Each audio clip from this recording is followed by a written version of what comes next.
एक छोटे से गांव में दादी अपनी शरारती बिल्ली से बहुत परेशान थी। हर दिन बिल्ली कुछ ना कुछ गड़बड़ कर देती। एक दिन गुस्से में दादी बोली, आज के बाद मैं तेरी नौकरानी नहीं हूँ। तभी अचानक कुछ अजीब हुआ। बिल्ली ने म्याऊं करते ही जैसे जादू कर दिया। अगली सुबह सब उल्टा हो गया। अब दादी बिल्ली के इशारों पर काम कर रही थी। बिल्ली सोफे पर आराम से बैठी थी और दादी उसे दूध पिला रही थी, खाना बना रही थी, पंखा झल रही थी। पूरा दिन दादी थक गई और बोली, बस अब समझ गई मैं। तभी जादू खत्म हुआ, सब फिर से नॉर्मल हो गया।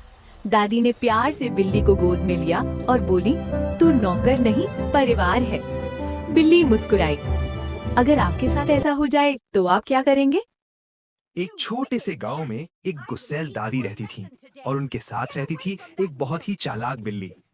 दादी रोज दूध उबालती, लेकिन जैसे ही वो मुड़ती, बिल्ली चुपके से सारा दूध पी जाती।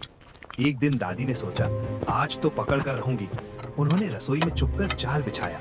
बिल्ली आई, धीरे धीरे दबे पांव दूध के पास पहुंची ही थी कि धड़ाम, दादी बाहर कूद पड़ी। लेकिन बिल्ली भी कम नहीं थी। वो झट से भागी और पूरे घर में दादी को दौड़ाने लगी। कभी टेबल के नीचे, कभी छत पर। दादी हाफ गई। अचानक बिल्ली रुक गई। वो दादी के पास आई और उनके पैरों से लिपट गई। दादी हैरान रह गईं। उन्हें समझ आया, बिल्ली तो बस खेलना चाहती थी। दादी मुस्कुराईं और उस दिन से दोनों बन गए बेस्ट फ्रेंड्स, कैट और मामा। तो बताओ, इस जंग में असली जीत किसकी हुई? गांव में एक दादी रहती थी जिनका गुस्सा पूरे इलाके में मशहूर था। उनका पोता भी कम नहीं था। वो हर समय नई नई शरारतें करने में लगा रहता था। एक दिन उसने मजाक में दादी का चश्मा छुपा दिया। दादी ने पूरे घर में ढूंढा, लेकिन चश्मा कहीं नहीं मिला। गुस्से में उन्होंने सबको डांटना शुरू कर दिया और पोता कोने में खड़ा हंसता रहा। अगले दिन दादी ने चुपचाप बदला लेने का फैसला किया। जैसे ही पोता खेलने गया, दादी ने उसका मोबाइल छुपा दिया। वापस आकर पोता परेशान हो गया। उसे अपना फोन कहीं नहीं मिला। अब उसकी हालत देखकर दादी मुस्कुरा रही थी। धीरे धीरे दोनों के बीच शरारतों की जंग शुरू हो गई।